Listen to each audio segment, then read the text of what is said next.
Talks, Episode 2. Rachel Youn. Recorded on March 3 at 7:12 p.m. Central Europe Time. Hi. I am Vova, and we are going to talk. In these series, together with contemporary artists, we discuss mostly the future and bond between nature and technology. Perhaps, these recordings will help make our unavoidable future more pleasant. I'm very proud to introduce Rachel Youn, the artist I've been following for some time. The practice of Rachel Youn finds its origins in the funny and imaginative nature of illustration and cartoons. Throughout the years they developed a language made of kinetic installations, machines that move like creatures with a life of their own, reflecting deeply human qualities. Rachel, welcome to Talks. I'm excited to have you here today. Can't wait to learn more about you and the way you perceive the world as an artist. Please make yourself comfortable, I'm starting the recording.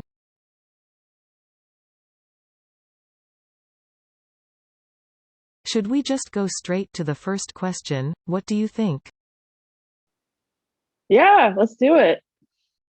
Great. So the questions that I would like to start with: what is art for you? What does art mean to you, let's say, in general? And also, how does art influence you in particular? It's funny. I feel like that's a question I'm always like constantly trying to answer. It's like a moving target depending on how I feel. I don't know. I was remembering this like exercise I had to do in art school where we had to like write a whole list of like why we make art, and it was just like my writing was like, I don't know, I just do it. Like, I'm trying not to think too hard about it. Because I think what's I think even more difficult is to think about like what art should be or like what it should do. And that's like where it gets like categorized and like kind of compressed into like, I don't know. And it like loses all of its like flavor, I guess. But I don't know. For me, art is just like, it is like my way of existing in the world, like beyond just like, my like close environments. Like it's like, in a way, like for me, it's like proof that it exists and like think about things. Like, um, but yeah, I guess I don't know. What was the second part of the question? The second part was about how art influences you in particular. But somehow I feel that you replied to it already. You've said that art is a big part of you, a way of existing and expressing yourself within your own guidelines. Yeah, I think it's almost like a physical or like some sort of like visual manifestation of like a conversation or asking questions. Like I think on like one scale, like art is like a commodity and it is like all about like people trading and like, selling art and getting tax breaks or whatever. And that's kind of like the part of the art world that a lot of us try not to think about because it's really depressing. But on the other hand, it's like I think I love that like a lot of, myself included, like make art without, necessarily like financially benefiting from it. It's just like, but it's still like a thing that kind of continues to drive me. And I feel like my work in a way, like kind of, it's like almost like doing therapy. Like it's like it reveals things about myself that I couldn't kind of sort out like a couple years ago. And like it just kind of inherently emerges through the work. It's another way for people to understand each other too through the lens of art. And so yeah, it's like I don't know.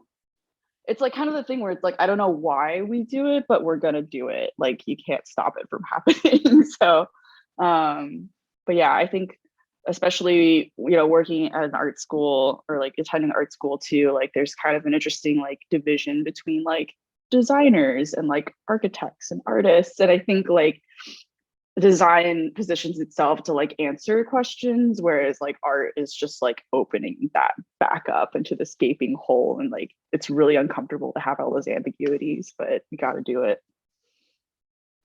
I see. Speaking of design, I feel that in reality, it stands not that far from art. They link to each other deeply. Totally. Yeah. And it's just like Yeah, I feel like art is just like in defiance of like nothingness too, because it's like, I mean, ultimately art in some ways is made to be a commodity and like maybe it sells and then it's attached, some sort of like theoretical value to it. But it's like until that point, it's like I'm just like taking up empty space, especially in my studio, which I'm like quickly running out of space in. But um yeah, I just like, sometimes I like do shows and then like bring the work back to my studio and it just like sit there and it's like, this weird kind of like physical manifestation of like me doing things or like existing in the world that isn't just like contained to like my body. Yeah, I agree with you. The freedom that an artist has in creating and imagining ideas is just infinite, and I love that. So I see art as a very beautiful thing. Yeah, that's funny because I have kind of like a different mindset where like I have a total anxiety about making work. Like it's like almost like it doesn't naturally flow out of me. It's something that kind of has to be like yanked out, but it's like I take it as a sign that I'm alive, that I like feel some sort of need to do something other than nothing. I understand, and it actually made me think of the fact that art can take that kind of special place to make you feel alive. I like that too. Let's go to the next question, and talk about nature and technology. When I first saw your work, I somehow felt as if you think of machines with kindness. You also give them an afterlife alongside the artificial plants. So what made you work with technology and, as I call it, nature?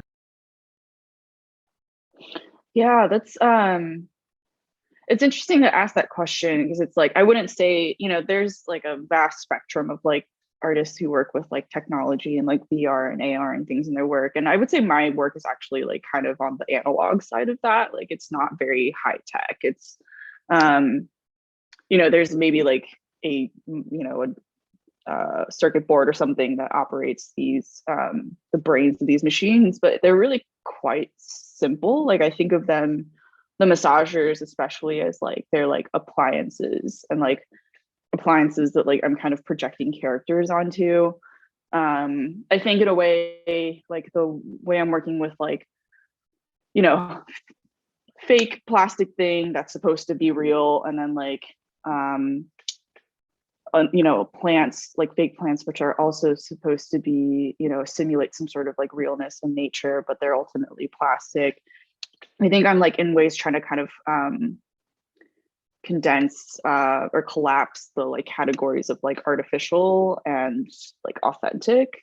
I think a lot about like what counts as like natural in our environment, and like arguably like there's nothing natural about our environments anymore. Like even like taking a walk in a park, that park is like it is like manufactured to be like, feel like a slice of nature and to like represent that beauty. So there's like arguably like not that many like untouched natural things.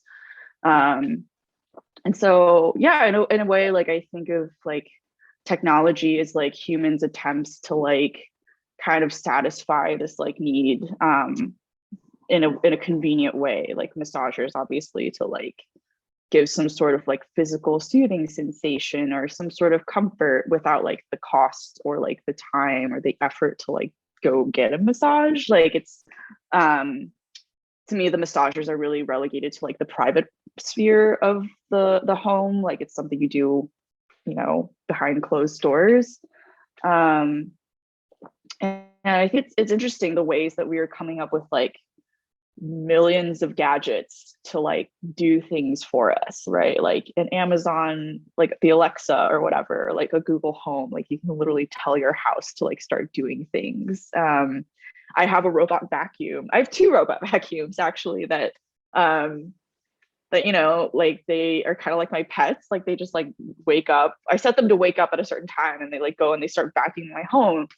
And yesterday I was actually dealing with one of them like got a hold of like a leaf from one of my real plants and like chewed it up and like sucked it into itself and then like dragged all of the soil and dirt all around my apartment.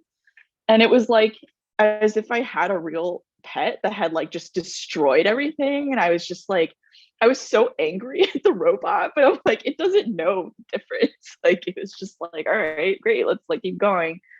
Um, So yeah, I think I'm like, thinking about ways that like it's easy to like purchase like relatively cheap mass produced objects to like put in your home to like kind of chip away at the feeling of like loneliness. And massagers is just like one way of doing that. And so I like kind of being able to like upset that like function a little bit, especially because the ones I get are all used and then resold, which indicates some sort of um like disuse and disrepair or just no desire, right? Like people are like, I don't want this anymore. um yeah. Speaking about how humanity produces and actually overproduces gadgets to make their own life easier or more fun. Don't you think this acts as some sort of a distraction from what humanity should do and achieve as species?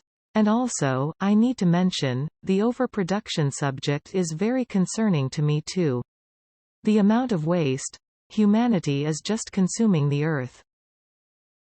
Yeah, I think about that especially in like the material of like the massagers that I work with, because they ultimately they all have some sort of like lifetime on them. Like you can't, well, I mean, well, I run them consistently like for hours and hours, but like but they're made out of like plastic in a way that like is not built to be sustainable. Like they once they grind down, like they're useless, like unless you can replace that specific part, but it's really difficult to replace it because then you got to take the whole thing apart. It's not meant to be taken apart in a lot of ways. um, and we don't generally have the training to like repair things, right? So like it's easier to like throw the massager in the trash or resell it than to you know than to fix it. Same with like one of the robot vacuums I just got. It was sold to me for like $30. um, and it's a $600 vacuum when it's new, but like I it just needed a new battery and like a new part, and it was like luckily like like Roomba's like the website, like they sell those parts, so I was easily able to like change it out and like clean it and fix it. It's just like basically brand new again. But the woman who sold it to me was like, yeah, I'm getting rid of this because my boyfriend bought me another one. And I was like, probably bought her like a $600 vacuum over like $110 worth of parts. So yeah, it's interesting like how much we can easily produce and mass produce these like kind of forms of comfort, but then they weren't ever built to last in the first place. So like they all end up somehow in a landfill or like in the ocean. Um, and there isn't, kind of a culture of like fixing things. So yeah, I totally think it's a problem, just like you said, right? Like we're kind of like trying to tend our loneliness ad infinitum, and it's like not working, and so we just keep throwing things away and making new things. And I think that's like also an issue with like technology in general, right? It's like it's positioned as a way to like kind of fix things, or like just like by like adding on and like augmenting our lives, but like it doesn't truly like replace things, which is why we're so unhappy on social media, or like I can have all these gadgets but like still feel lonely because I'm not like actually like talking to people and connecting with people. So yeah, I don't think technology, at least maybe I'm being really old school and traditional, but I don't think technology should or can replace genuine human interaction. I understand. Continuing talking about VR, what do you think will happen with virtual reality, for example, metaverse? Do you think the reality is going to be split? And is it going to solve anything? Again, I guess maybe it makes me sound super traditional and old school, but I'm like, no, like, and I think there's like a visceral part of people that react to like being like, no, that's gross. Like, I don't want to like sit and like have like goggles over my head and like live things, live through things virtually. Like even if you could get it to be like hyper reality where like um like even if you could like smell things, like I feel like that's like one big thing, right? It's like I was watching a friend play a video game where he was like out in the mountains of the West, like riding a horse, and it was like really beautiful, but it was like it just made me want to like actually go to like Colorado or something and like hike. It wouldn't even be that ideal as it was in the video game, but there was like, maybe some old school Luddite gut reaction where I was like, no, like this is not right.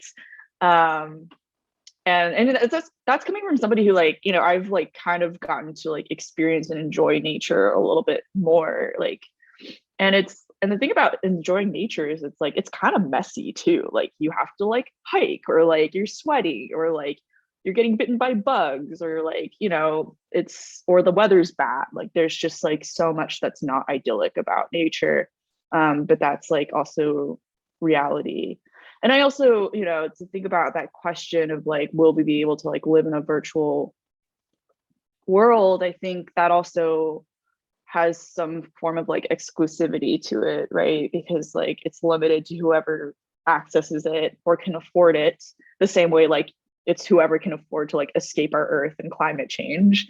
Um, yeah, it's really limited. Like there's still people, at least for like the foreseeable future, that are going to do hard labor or like have to do um, tasks until, in theory, robots replace all of that. But like, I don't know if we're like totally ready to imagine that. I guess I don't know. A question I have is like, what, I don't know anything about the metaverse. Like this is actually like super new to me. I'm like obviously out of the loop, but it's like, what do they position some sort of goal for that? Like, what do they want from this?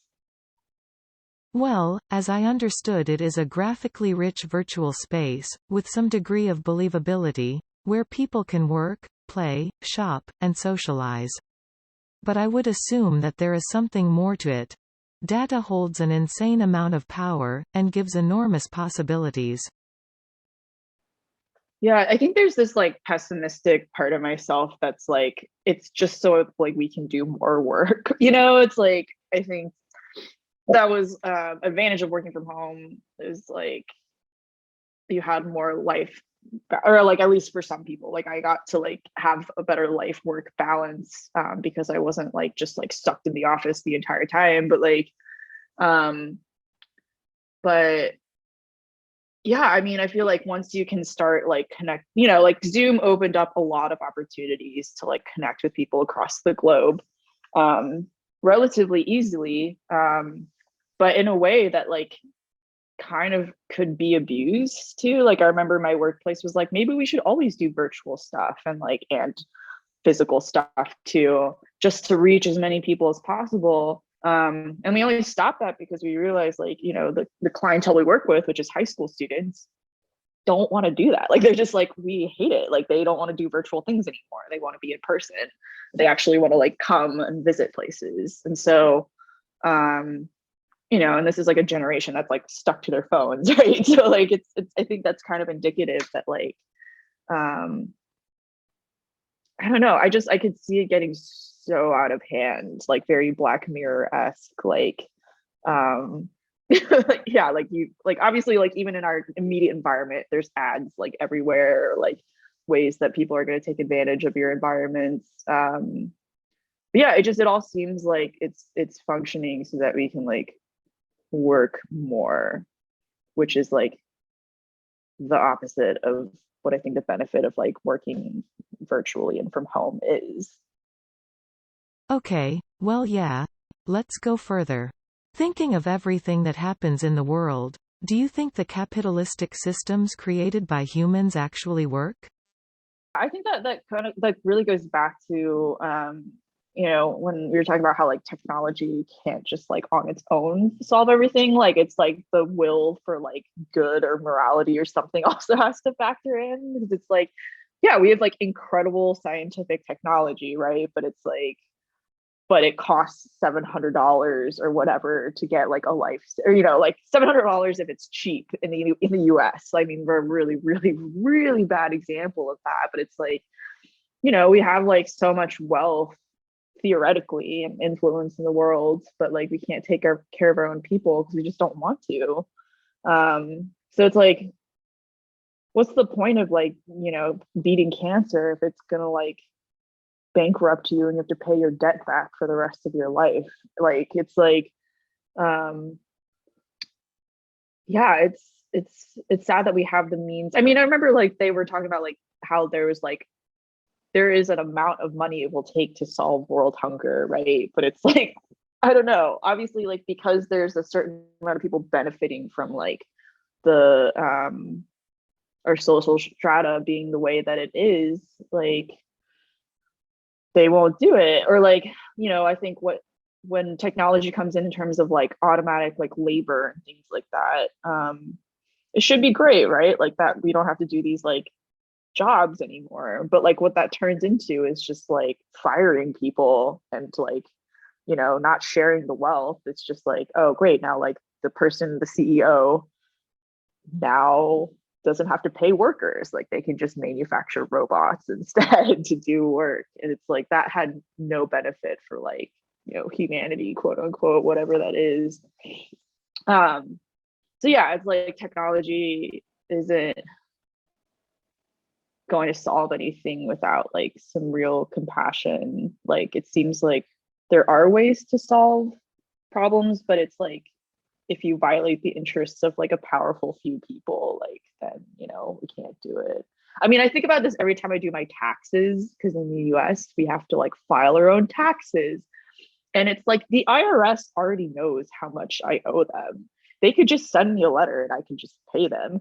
Or like H&R Block and TurboTax can lobby like millions of dollars because so that like everybody is forced to do their own taxes so that we have to pay them individually. Like I have to pay like $100 something to get my taxes done. And it's just like, dude, it doesn't have to be this way. um so yeah, it's really sad thinking about like we have the technology to possibly like escape our dying planet, but it's like it's not like we've learned our lesson. It's like very selfish few people are going to be able to escape it. um yeah. Thank you for sharing this. So the last and the most exciting part of our talks is about the future. Looking at the past, thinking of fiction movies or even your own dreams. What do you think is going to happen in relation to humans and machines? Yeah, it's very hard to not feel like the world is like falling apart right now, like in a lot of different aspects. Um I think there are plenty of times in history where people are like, this is like the end of the world, like that's it. And there's part of me that like hopes it's just like a phase, but like also knowing at the scale of what's going on, what's wrong, especially with like climate change, it's like no, this like could totally like be the end. And it's hard not to think past my own just like immediate lifespan and future. um it also feels like kind of like pointless to like make art sometimes if the world is ending, but again, it's just what I'm gonna do. um I don't know how to picture the future. I want to be optimistic, but like deep down I am like a pessimist. Um Especially with technology, I would hope that like the pendulum would kind of swing the other way, like that that there's a realization that like okay, technology, no matter how advanced it's going to get, maybe cannot like fit itself in the puzzle piece, the same shape and fill the same need that people need or want. And we focus on like our local communities maybe. I'm not totally sure because we're also like I think there's total advantages to being a global community. um but also like I think when I like think about like how crazy the world is and like go on like some like a crazy like mental death spiral, it's like I also then have to like think about the things that are just right around me, like the people I care about or like family and stuff like that, and just taking care of that. So yeah, I don't know. I hope we'll maybe like stop producing like cheap plastic shit to like solve problems of intimacy. Um and I think that's what I really like teasing at in my work is like the misbehavior or like defiance of function, and things going things going wrong. I guess, have you seen the movie Wall-E? Yeah, Yeah, like my favorite part of that is like the jail that they have for all of like the robots that don't work right, like the ones that can't do makeup right, or like the one keeps like opening the parasol like up like back and forth, and it's yeah, I mean that, I guess it's a cartoon movie, but it also is very feels very salient to like the whole like we're gonna escape dying planet Earth and just like live on this ship and like simulate, sunshine and a beach and um I guess the whole point of that movie was that like you can't do that infinitely. Um but I guess that does kind of come back down to like what is human nature? Like what do we want in life? Like what do we crave? Like do we really need to feel real grass and like feel real sunshine? Is that something that dials back to like, you know, this innate like ancient part of ourselves and our biology? Um, or is that just like how I feel because everything is technology and freaking me out, like um yeah, the constant flow of powerful information makes it more difficult to understand one's true needs and possibilities. Let me ask you something else about the health of our planet. Why do humans continue to use the resources of Earth, like oil, without knowledge of its impact on the ecosystem? yeah, I feel like we're like a baby that's like trying to be weaned off of the bottle of like oil, and it's like, you eventually, I don't know, like there's just like some probably imminent collapse that will happen where we just like run out. Like, well, guess it's time to do electric or something else. Which it's interesting. There are like measures in place to like build the like electric car infrastructure, which is like,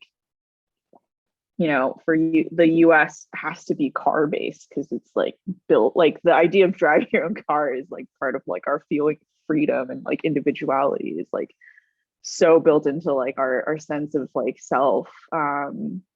But yeah, there's so many things that you can't do with like electric right now, because we're just not built for it. And I don't know, it's like we're either gonna have to like just destroy ourselves or like kind of like, you know, smell the roses and be like, okay, maybe we don't all need our own electric car or something. Like there's a more sustainable way to do this. Like I think about like in Italy, how like there's like a culture of like taking the train into the city, and it's like a very normal part of like your day to day. And it's like, and then I'm like in America, like stuck in traffic, um, like with like 40 people that could fit on a train car, but we're all just like stuck in one place. And but it's, I think the car, it's like I would never want to give up my car because it gives me like a feeling of free, like a it gives the suggestion of freedom. Like, oh, I could just get in my car and go wherever I want. I don't have to rely on social systems, even though I would have to rely on like things like roads and like infrastructure in order to like experience that freedom, or, gasoline that I have to fill my car up with. Um, yeah, I don't know. We're like gonna run out of oil, and it will force us one way or another to um, confront that issue. Yeah, although I'm thinking of it not in a sense of running out, but rather, it happens without an understanding of what will be the aftermath for the planet and its biosphere. I think also maybe that speaks to maybe a limitation of also, or I think, speaking from maybe personal experience, like there's part of me that's like, kind of nihilistic and like doesn't care about oil because I'm like, I'll be dead before this happens, right? Like it's hard for me to think past my own life, or like even on like when I was talking about like global community, it's like there's like tragic things happening all over the world, but it's like there's so much happening that I feel like there's a certain capacity to like have empathy and care and feel, right? Because it's like at a certain point, if you know, I guess I don't know. It sounds cold to say, but it's like there's so much tragedy happening, and it's like it it would like completely like shut me down to like think about all of that. And it's like in a way it's like I'm like focusing on my own life and my own lane, and I'm just like, well, as long as I make it, or my like immediate family or my kin or whatever is going to be okay, um then that's all I care about. And that feels really selfish, but it is hard to imagine the next 1,000 years when I've like lived 27 of those. I don't know. I understand. Considering everything we have talked about today, what do you think of the idea of interplanetary travel or going to the moon? Yeah, it seems so insane to me. Like it's so abstract, because it's like we live on this planet that like has created the life that we could flourish in our own way. Not always flourishing, a lot of suffering, but like the idea of trying to like take that to another planet and like mimic those conditions, it would just be like it would morph so much from like what we are expect like what gives us pleasure or like satisfaction. Like I'm even just like kind of looking at my window, looking at like the trees in my neighborhood, and it's like, what kind of trees are you gonna have on Mars? And it's like, is that going to be like really strange to you, or like is there a human part of you that will like adapt to like, this is like what we have, this is our environment? um it's also hard for me to believe, because it's like, we're like putting all this effort into like reaching Mars, and like Mars like does not even like, I mean, in a lot of ways it closely resembles Earth, but it just like in terms of like what it looks like, it's like it looks like this desolate desert, right? And maybe if we found a planet that like similarly was like Earth, which is possible in the infinite expanse of space, but like how the hell are we going to get there? um yeah, I just like, and again, that's my own inability to see past my like the next 5 years of my life, or maybe a limit of my own imagination. um yeah, it would just be such a radically different life, like even based on the incredibly simple principle of like the gravity that you feel towards like the planet that you're on. If you're like on Mars, it's going to be different. I feel like that would just change. So it'd be like traumatic, but like, I don't know. I'm really sensitive. So like, I would be like, I don't feel good. Like, I weigh more than I feel like I do. I get that. Humans are very sensitive. But I believe that those functions and senses were integrated purposefully to help their host. Yeah. I mean, like on a very basic level, like, I mean, this is like such a hypothetical thing, but it's like, we have visually our eyes, like the cones in our eyes can like differentiate so many shades of green because of all of like the green things that grow around us. And it's like, we can't do that with like the red, brownish thing, like dustiness of Mars. So it's just like, even like, and I feel that maybe will trigger some sort of like innate biological thing where you're like, I'm like not having a good time. Like even when you're in like a concrete and like, steel and glass building, sometimes you don't feel like you're in the right kind of place, or like this is temporary. Like, or that's why people go to parks, or like they make this effort to like convene with natures, because there is some desire and general social acknowledgement that like, yeah, it's important to like go outside and like see nature. um we just won't have that same nature anywhere else, I think. I don't know. I like that as a finishing thought, our nature. Thank you so much, Rachel. So happy we found time for this virtual meeting and the interview. You are a beautiful human being. I say, bye, for now. I am off.